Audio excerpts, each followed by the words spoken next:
Assalamualaikum warahmatullahi wabarakatuh. Kembali lagi di channel Berita Mistis. Untuk kisah kali ini masih melanjutkan dari kisah yang sebelumnya, sebuah kisah yang berjudul Pocong Itu Ibuku. Kisah yang ditulis oleh Alfreandra. Dan sebelum kita lanjut ke ceritanya, tekan dulu tombol like video ini dan jangan lupa tekan juga tombol subscribe channel ini dan nyalakan juga lonceng notifikasinya agar tidak ketinggalan cerita-cerita lainnya dari channel ini. Dan buat teman-teman yang pengen membaca langsung ceritanya, nanti silahkan saja kunjungi linknya yang nanti akan saya sertakan di kolom deskripsi. Dan seperti apa untuk lanjutan dari kisah ini, langsung saja kita masuk ke ceritanya.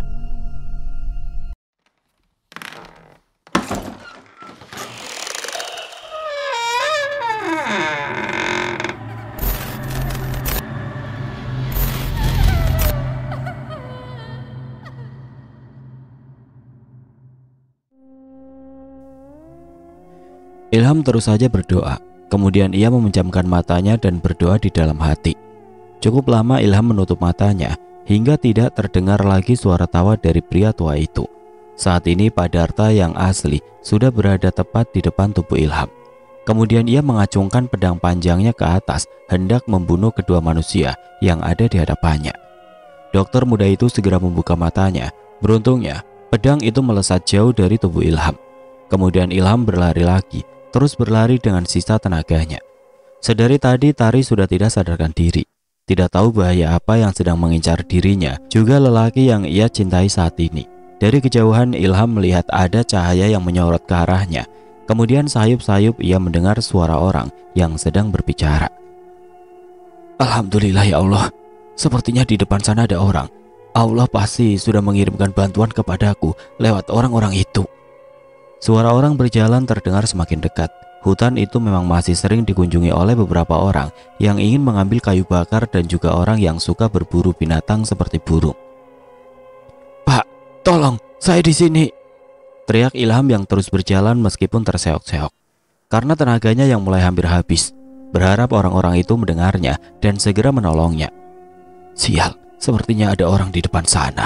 Untuk pertama kalinya aku gagal membawakan tumbal untuk pocong, seru Padarta. Pria tua dan kurus itu menghentikan langkahnya, berbalik arah, kemudian berlari secepat mungkin meninggalkan hutan itu. Ia tidak mungkin akan menampakkan diri di depan warga, karena di desanya Padarta terkenal sangat baik dan paling dihormati oleh warga lainnya. Meskipun ada beberapa orang yang menilainya sedikit misterius, namun rasa curiga pada warga bisa ditutupi dengan sikapnya yang ramah dan sering membagikan sembako kepada warga yang kurang mampu. Kemanapun kalian pergi, aku akan tetap mengejarnya dan aku pastikan kalian pasti akan kembali lagi ke desa ini. Sementara itu suara orang-orang itu semakin terdengar oleh telinga Ilham. Akhirnya dokter muda itu bisa bernapas dengan lega, bisa selamat dari kejaran Padarta.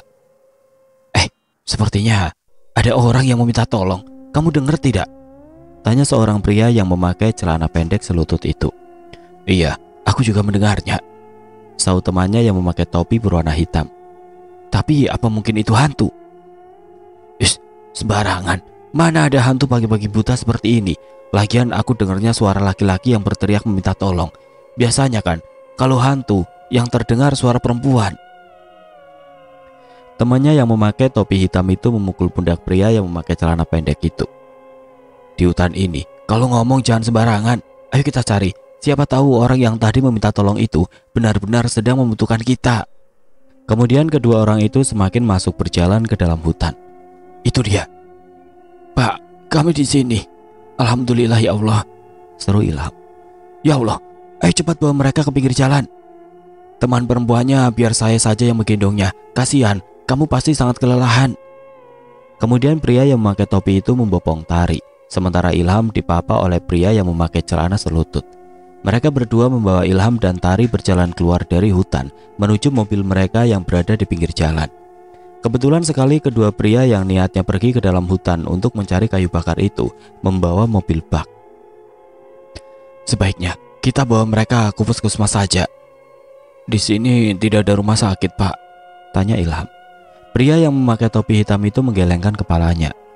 Di desa kecil seperti ini tidak ada rumah sakit, adanya cuma puskesmas. Rumah sakit adanya di kota, tapi jauh sekali. Oh ya sudah, tidak apa-apa Pak. Yang penting bisa ngobatin luka saya dan adik saya. Sepertinya pingsan karena kelelahan. Biar saya dan adik saya duduk di belakang saja, Pak.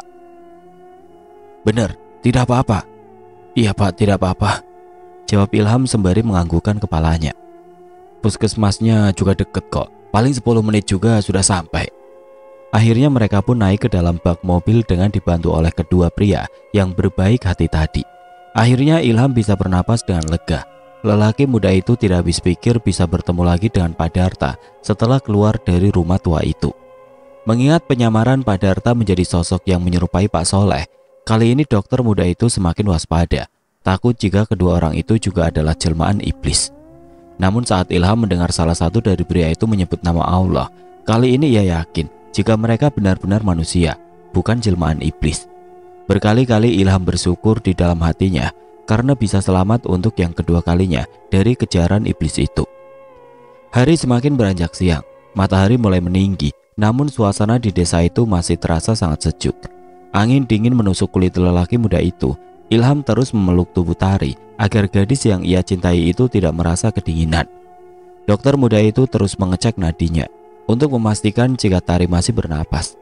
Namun tetap saja lelaki muda itu sangat khawatir dengan keadaan gadis yang sangat ia cintai itu. Tangannya memegang dahi Tari, kemudian ia terkejut karena suhu tubuh gadis cantik itu sangat tinggi.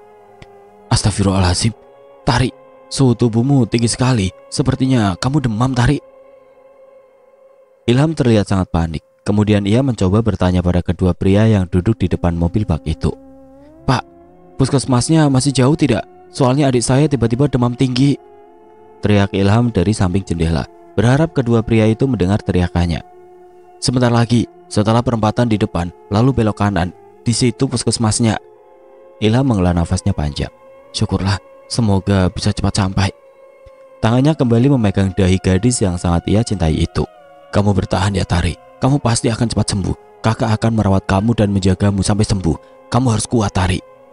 Tidak terasa air matanya menetes melihat kondisi gadis yang ia cintai itu sedang sakit. Berkali-kali Ilham mengusap air matanya yang menetes di pipinya. Tidak menyangka jika ia dan Tari akan mengalami kejadian yang mengerikan seperti ini. Bertemu dengan sosok iblis yang menyerupai Pak Darta. Hingga saat ini Ilham masih tidak mengerti apa tujuan Pak Darta mengejar dirinya dan juga Tari. Saat mobil bak itu melewati perempatan, tiba-tiba kedua netranya melihat sosok menyeramkan itu berdiri tidak jauh dari jalan sedang tersenyum menyeringai menatapnya. Astagfirullahaladzim, kenapa iblis itu berada di mana-mana?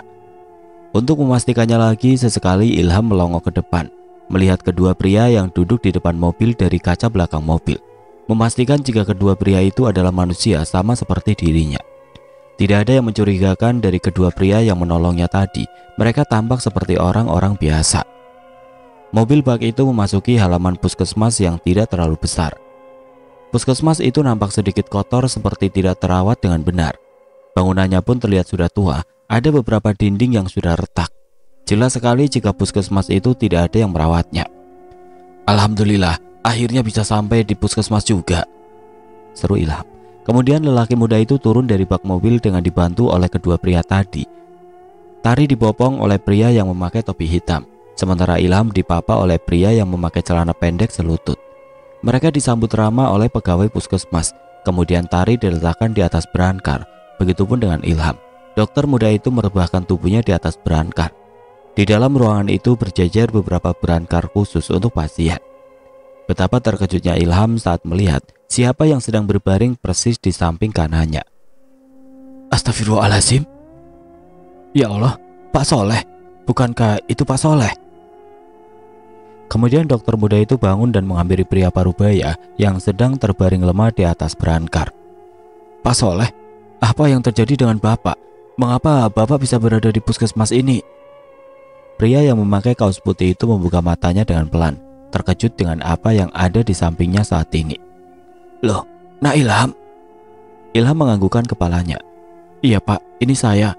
Bapak kok bisa ada di puskesmas ini? Memangnya apa yang terjadi? Tadi setelah subuh Bapak berangkat ke desa ini untuk menjemput Nak Ilham. Tapi tiba-tiba di tengah jalan ada orang yang melintas begitu saja tepat di depan mobil yang Bapak bawa. Padahal Bapak yakin di depan mobil itu kosong, gak ada orang sama sekali. Bapak sampai terkejut. Lalu Bapak banting setir ke kanan dan menabrak pohon besar. Terus sepertinya Bapak pingsan dan tidak tahu apa-apa lagi. Panjang lebar Pak Soleh menceritakan semua kejadian yang ia alami saat ingin menjemput Ilham dan Tari. Ya Allah, lalu bagaimana kondisi Pak Soleh sekarang? Tanya Ilham yang sangat khawatir dengan keadaannya. Alhamdulillah tidak apa-apa. Bapak hanya luka di bagian dahi saja. Tidak ada yang parah. Hanya saja sedikit lecet-lecet saja. Kata dokternya tadi Bapak hanya shock saja. Lalu kenapa Nak Ilham ada di sini juga? Apa yang terjadi? Pak Soleh tidak kalah terkejutnya saat melihat penampilan Ilham yang sangat memprihatinkan. Kemudian Ilham menceritakan semua yang ia alami bersama Tari kepada Pak Soleh. Dari sosok yang menyerupai Pak Soleh hingga dikejar hingga masuk ke dalam hutan. Ilham tidak menceritakan kejadian saat berada di rumah tua itu kepada Pak Soleh. Astagfirullahaladzim, syukurlah akhirnya kalian selamat. Lalu mana adiknya yang bernama Tari itu? Sudah ketemu? Tari demam tinggi Pak, dia sedang diperiksa oleh dokter. Semoga Tari bisa cepat sembuh dan kita bisa segera pulang dari desa ini. Iya Pak, saya pun berharap seperti itu. Maaf permisi, lukanya mau saya obati dulu, seru seorang perempuan yang memakai pakaian dinas berwarna coklat kepada Ilham. Oh iya. Kemudian Ilham kembali membaringkan tubuhnya di atas berangkar. Perempuan yang memakai jilbab itu dengan telaten membersihkan luka sayatan yang ada di lengan Ilham. Sementara itu Tari sedang diperiksa oleh dokter. Menurut dokter, Tari hanya kelelahan dan juga dehidrasi ringan. Tidak ada yang perlu dikhawatirkan. Namun Tari harus mendapatkan perawatan yang baik. Untuk sementara waktu Tari harus dirawat di puskesmas itu. Namun Ilham tidak ingin berlama-lama lagi berada di desa itu. Baginya, desa itu sangat menyeramkan. Ilham meminta izin kepada dokter untuk membawa Tari pulang. Awalnya dokter tidak mengizinkan karena takut terjadi apa-apa pada Tari. Karena seseorang yang dehidrasi harus diberi cairan infus sampai tubuhnya tidak mengalami dehidrasi lagi. Setelah mengatakan jika dirinya adalah dokter, baru dokter yang ada di puskesmas itu memberi izin dengan catatan selama dalam perjalanan, Tari harus tetap diinfus. Ilham tidak merasa keberatan dengan syarat yang diberikan oleh dokter puskesmas itu. Sebelum pulang, ia mengisi perutnya yang sedari tadi belum diisi apa-apa. Nah, Ilham yakin ingin langsung pulang saja ke kota, tidak menunggu Tari sehat dulu. Tanya Pak Soleh yang saat ini mereka berdua sedang berada di kantin puskesmas. Ilham menganggukkan kepalanya. Saya yakin Pak, lebih baik adik saya itu diobati di kota saja. Saya akan membawa Tari ke rumah sakit yang ada di kota. Yang penting saya dan Tari bisa secepatnya keluar dari desa ini, karena desa ini sungguh mengancam nyawa saya dan adik saya. Pak Soleh menautkan kedua alisnya, tidak mengerti dengan apa yang dikatakan oleh Ilham. Maksudnya Ilham? Nanti kalau sudah di kota saya ceritakan. Lebih baik kita kembali untuk melihat Tari. Saya tidak mau meninggalkan Tari sendirian. Ayo Pak. Ilham dan Pak Soleh kemudian kembali masuk ke dalam puskesmas, sembari membawa beberapa makanan untuk dimakan di dalam. Karena Ilham khawatir Pak Darta tiba-tiba datang, jadi dokter muda itu memilih untuk makan di dalam puskesmas sembari menunggui Tari. 2 jam telah berlalu. Tari sudah sadar dan dipaksa makan oleh Ilham agar kondisi tubuhnya bisa cepat pulih dan cepat kembali ke kota. Setelah membayar semua administrasi, Ilham segera masuk ke dalam mobil milik Pak Soleh. Tari dibaringkan di jok belakang dengan infus yang masih menempel di tangannya. Selang infus itu digantungkan di atas. Biar saya saja yang menyetir mobilnya Pak. Pak Soleh istirahat saja, sebelum malam tiba kita harus sampai di kota. Semoga saja perjalanannya lancar. Amin. Kita hanya butuh waktu 2 jam saja untuk bisa sampai di kota, jawab Pak Soleh. Kemudian Ilham mengendarai mobil dengan kecepatan tinggi. Ia ingin segera sampai di kota dan membawa Tari ke rumah sakit. Namun dokter muda itu tetap hati-hati dalam mengendarai mobil milik Pak Soleh. Rasa sakit di lengannya ia abaikan demi agar bisa segera meninggalkan desa terkutuk itu. Selama perjalanan dan beberapa rintangan yang menghadang di depan, Ilham meminta Tari untuk tetap tidur dan terus berzikir di dalam hatinya dan jangan membuka matanya sebelum ia memerintahnya. Begitupun dengan Pak Soleh.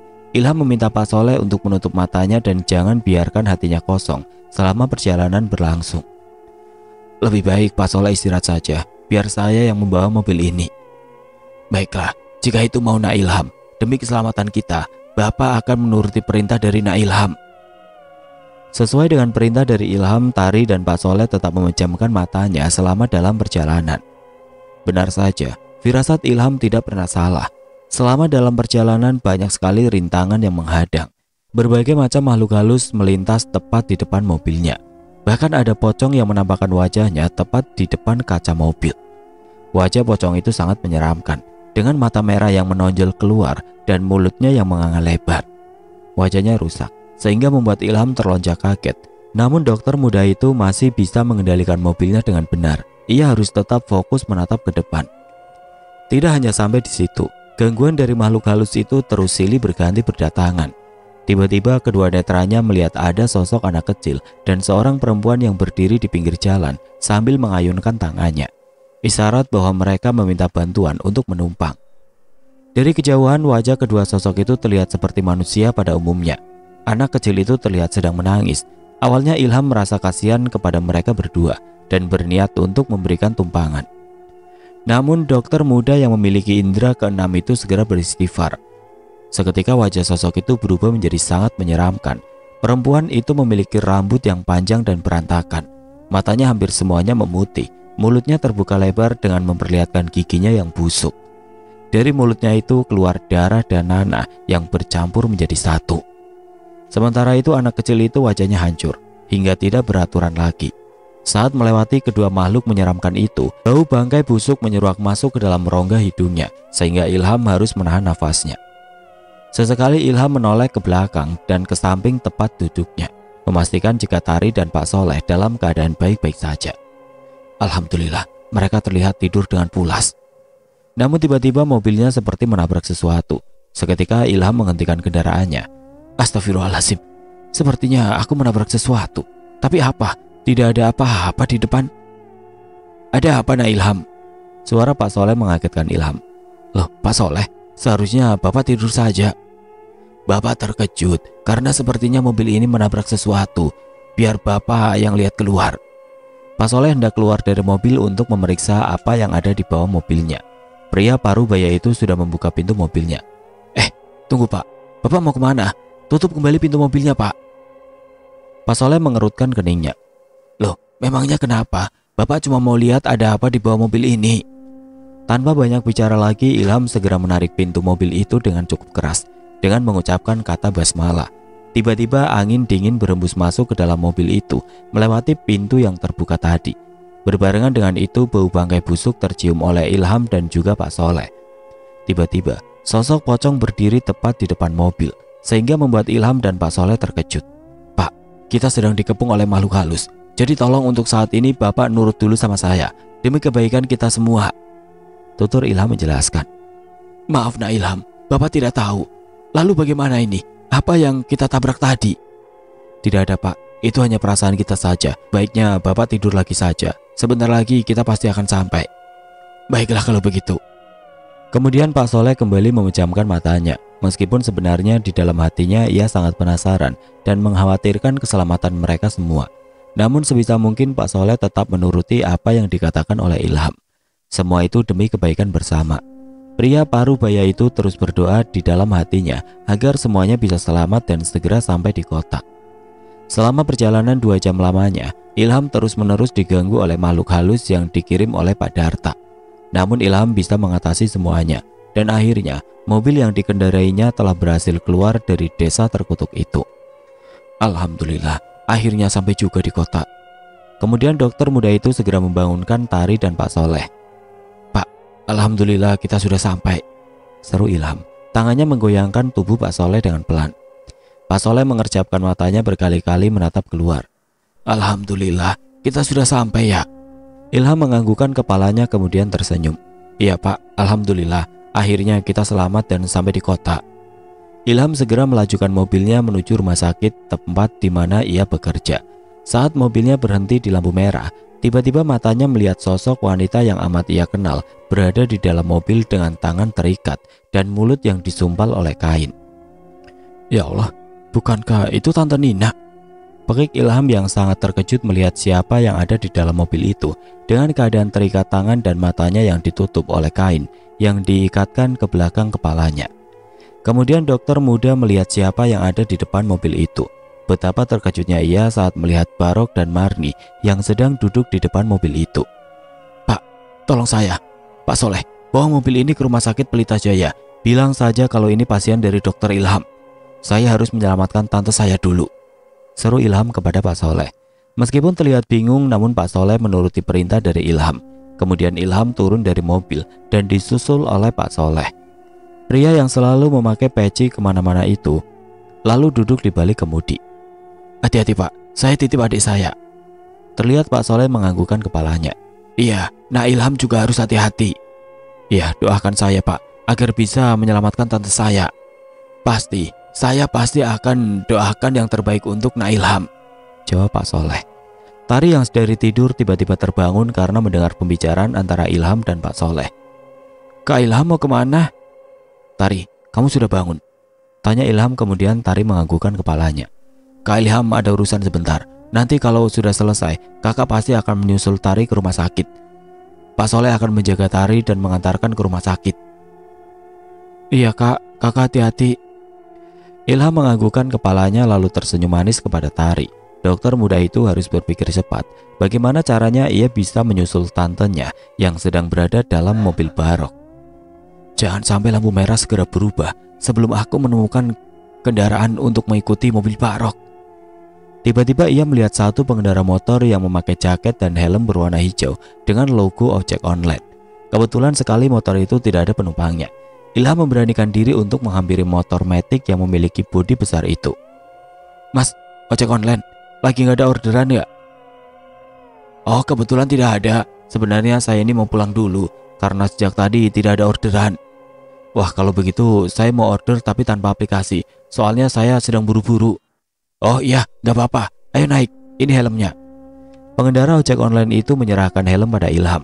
Kemudian lelaki muda itu mengambilnya dan segera memakainya. Lalu segera duduk di jok belakang. Lampu merah berubah menjadi warna hijau. Mobil yang membawa Nina melaju dengan kecepatan tinggi. Terlihat sekali jika Barok sedang terburu-buru. "Mas, kejar mobil kijang tua itu." Ilham menepuk pundak tukang ojek online. Tanpa banyak bertanya lagi, sopir ojek online itu segera menjalankan mesin motornya dengan kecepatan tinggi untuk bisa mengejar mobil kijang tua yang ditunjuk oleh penumpangnya tadi. Jalanan siang itu tidak terlalu padat, sehingga motor yang dinaiki oleh Ilham bisa dengan mudah menyusul mobil kijang tua milik Barok.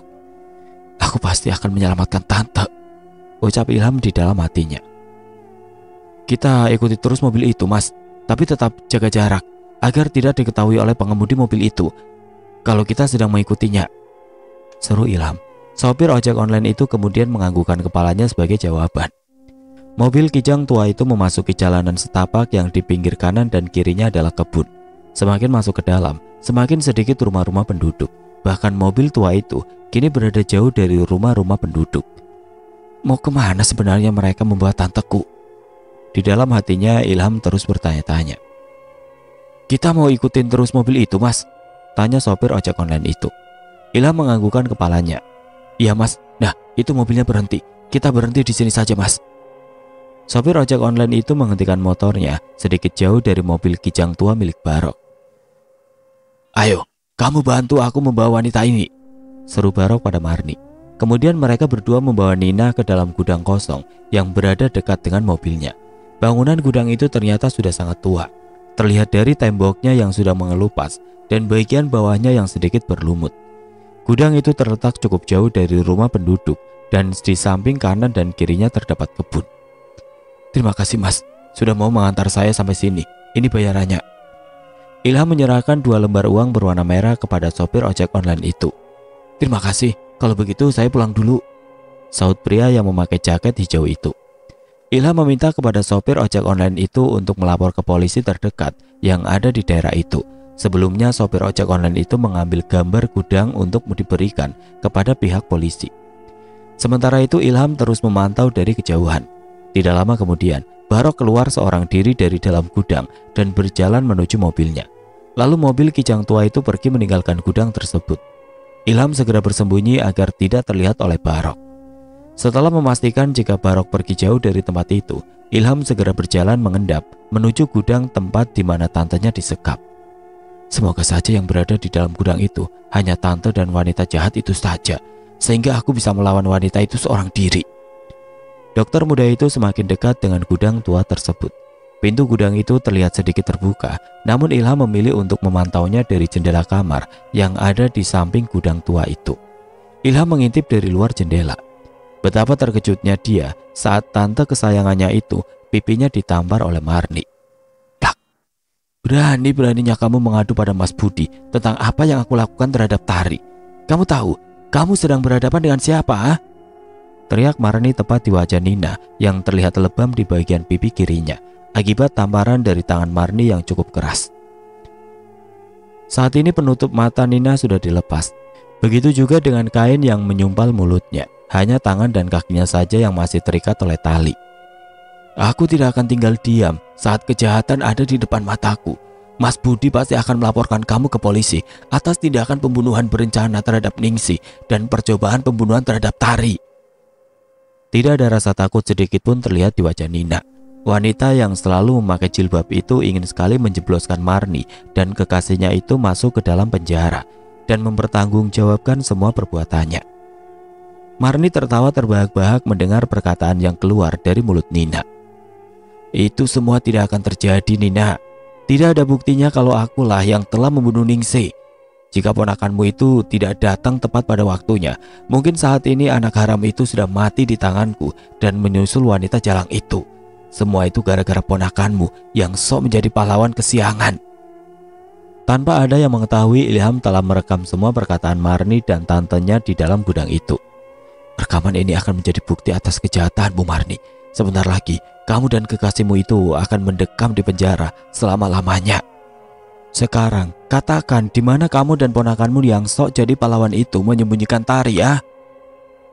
Jikapun aku tahu, aku tidak akan memberitahukan kepada kamu, wanita iblis," saut Nina dengan lantangnya. "Kurang ajar kamu. Oh, sepertinya kamu ingin merasakan lagi tamparan di pipimu, ya?" Marni bersiap untuk menampar kembali pipi Nina. Namun tiba-tiba ponselnya berdering. Ada nama Barok di layar kacanya. Kemudian wanita bertubuh montok itu mengurungkan niatnya untuk menampar Nina. "Ah, ganggu saja." Kemudian ia menggeser layar ponselnya. "Ya, ada apa?" tanya Marni dengan sedikit kesal. "Polisi sedang menuju gudang itu. Cepat kamu lari dari sana. Jangan sampai kamu tertangkap," seru Barok di seberang sana.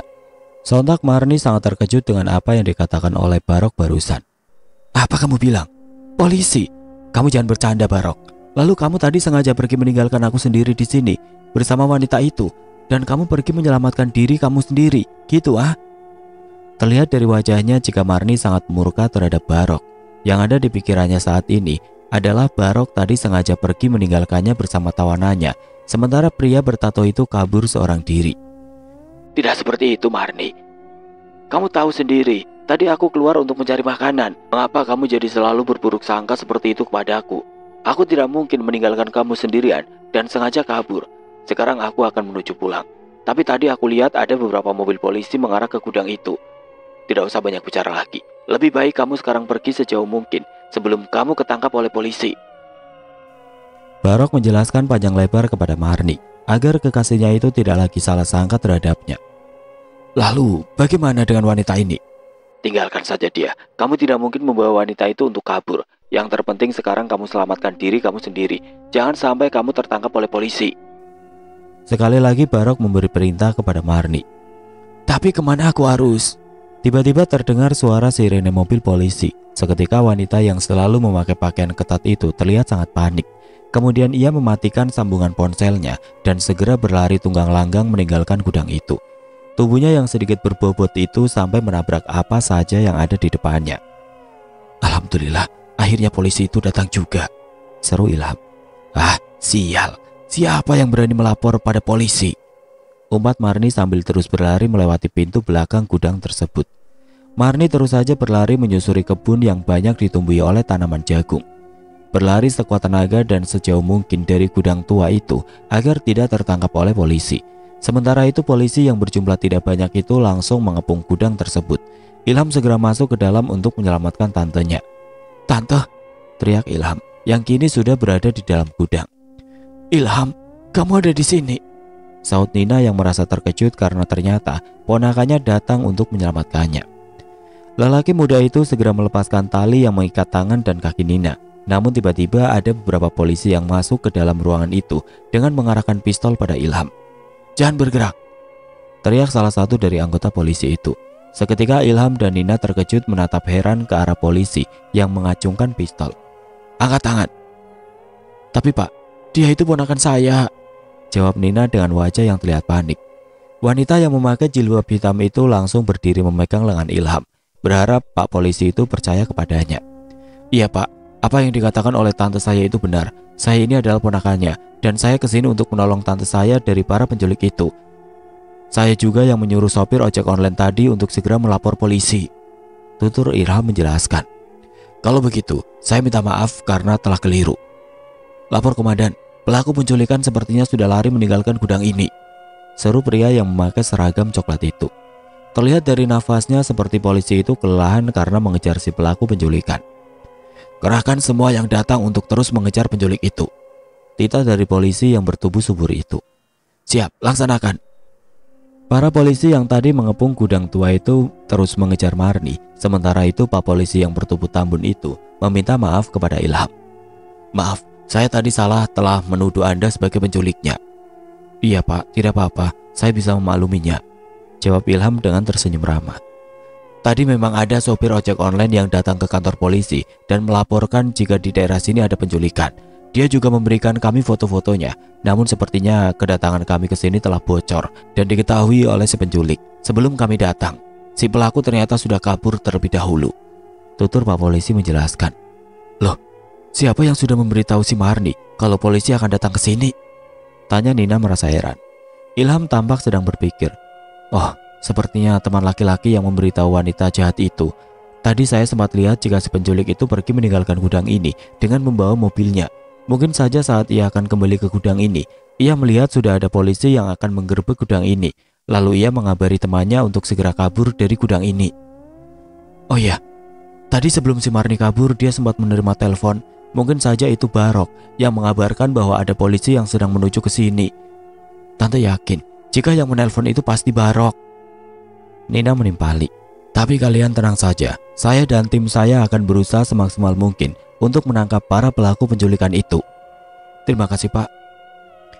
Tiba-tiba dokter muda itu teringat akan ponselnya. Di dalam ponsel itu terdapat rekaman pengakuan dari Marni bahwa ialah yang telah membunuh Ningsi dan melakukan percobaan pembunuhan kepada Tari. "Sebentar Pak, saya ada bukti baru tentang kejahatan dari Marni dan Barok." Kemudian ia merogoh celananya mencari ponselnya. "Astagfirullahaladzim, kemana ponselnya? Bukankah tadi aku menyimpannya di saku celana ini? Tapi kenapa tidak ada? Kemana ponsel itu?" Ilham terlihat sangat panik. Pasalnya ponsel itu tiba-tiba tidak ada di dalam saku celananya. "Kamu kenapa Ilham? Kamu sedang cari apa?" tanya Nina yang merasa heran melihat ponakannya yang terlihat sedang panik. "Ponsel Ilham tante, ponsel Ilham hilang." "Loh, memangnya tadi kamu simpan di mana?" "Tadi Ilham yakin sekali kalau ponselnya disimpan di dalam saku celana, tapi sekarang ponsel itu hilang," saut Ilham yang masih saja terus meraba-raba celananya untuk mencari keberadaan ponselnya. "Mungkin jatuh saat kamu jalan ke sini tadi. Coba kamu cari lagi, semoga saja masih ada." "Memangnya bukti kejahatan apa lagi yang dilakukan oleh para penculik itu?" tanya Pak polisi penasaran. "Marni dan Barok yang telah membunuh Ningsi 20 tahun silam Pak. Dan bukti pengakuan Marni tadi sempat saya rekam di ponsel saya. Tapi ponsel saya tiba-tiba hilang. Sebentar, saya akan mencarinya dulu." Ilham berlari keluar untuk mencari ponselnya. Semoga saja ponsel itu ketemu. Sementara itu Marni terus berlari meninggalkan daerah itu. Meskipun tubuhnya sungguh terasa sangat lelah, bajunya terasa basah oleh keringat. "Sial, kemana lagi aku harus bersembunyi dari kejaran para polisi itu?" Nafasnya sudah mulai habis. Wanita bertubuh tambun itu benar-benar merasa sangat kelelahan. Namun tiba-tiba ada tangan yang menarik tubuhnya. "Ah, shh, diam kamu Marni. Tutup mulutmu rapat-rapat. Jangan sampai polisi mendengar suara kita." "Barok?" Akhirnya wanita bertubuh tambun itu bisa bernafas dengan lega. Setidaknya saat ini teman laki-lakinya itu bisa melindunginya. "Akhirnya kamu datang juga. Kemana saja kamu tadi ya?" "Nanti aku jelaskan jika sudah berada jauh dari tempat ini. Sekarang kamu diam dulu. Tidak usah banyak bicara, kecuali kamu mau ditangkap oleh para polisi itu," Saat ini Barok dan Marni berada jauh di dalam ladang jagung. Hingga sore menjelang, para polisi itu akhirnya memutuskan untuk menyelesaikan pencariannya dan kembali ke kantor. Sementara itu Ilham dan Nina diantarkan oleh polisi ke rumah sakit tempat Ilham bekerja dan tempat di mana Tari dirawat. "Gimana Barok? Udah aman belum dari para polisi itu?" tanya Marni. Wanita bertubuh tambun itu sudah merasa kesal berada di ladang jagung seharian. Kulitnya banyak digigiti oleh nyamuk, sehingga banyak bentol hampir di seluruh tangan dan kakinya. "Kamu tunggu di sini, aku akan melihat keadaan di sana. Kamu jangan kemana-mana." "Iya buruan, aku juga lapar. Mana dari tadi belum makan apapun lagi," sungut Marni dengan sangat kesal. Barok segera melihat di sekitar ladang jagung itu. Setelah memastikan tidak ada lagi polisi, Barok mengajak Marni untuk segera keluar dari tempat itu dan sengaja menuju mobilnya yang diparkir di salah satu rumah penduduk yang letaknya cukup jauh. Pria bertato itu dengan sengaja menyimpan mobil tuanya di halaman rumah penduduk yang jauh dari gudang agar tidak dicurigai oleh polisi. Ladang jagung itu cukup luas. Marni dan Barok terus berjalan menyusuri tempat itu. Hari sudah semakin gelap, sehingga membuat kedua orang jahat itu sedikit kesusahan mencari jalan. "Barok, masih jauh gak sih?" tanya Marni yang sudah mulai merasa kelelahan. Karena sudah hampir 1 jam tapi mereka berdua tidak juga menemukan jalan keluar dari ladang jagung itu. "Sebentar lagi, kamu gak usah banyak tanya. Aku jadi pusing dengarnya." Tiba-tiba tercium aroma bangkai busuk sehingga menusuk hidung Barok dan Marni. "Barok, apalagi?" saut lelaki yang memiliki banyak tato di tubuhnya itu. Mata lelaki itu terus fokus ke depan menyusuri jalanan setapak. "Kamu mencium bau bangkai busuk gak?" tanya Marni lagi-lagi. Hidungnya kembang kempis, mencium aroma bau bangkai busuk yang membuat perutnya seketika merasakan mual yang begitu hebat. "Mungkin itu bangkai tikus mati. Di ladang jagung seperti ini pasti banyak tikus untuk mencuri jagung-jagung ini," jawab Barok asal. Ia hanya ingin membuat mulut teman wanitanya itu bungkam dan tidak banyak bertanya lagi. Padahal ia pun mencium aroma busuk itu. Tapi di dalam hatinya lelaki yang memiliki kulit sedikit hitam itu merasa sedikit was-was. Karena yang ia tahu, jika tercium bau bangkai busuk seperti ini, itu tandanya ada pocong yang tidak jauh dari tempat mereka berada.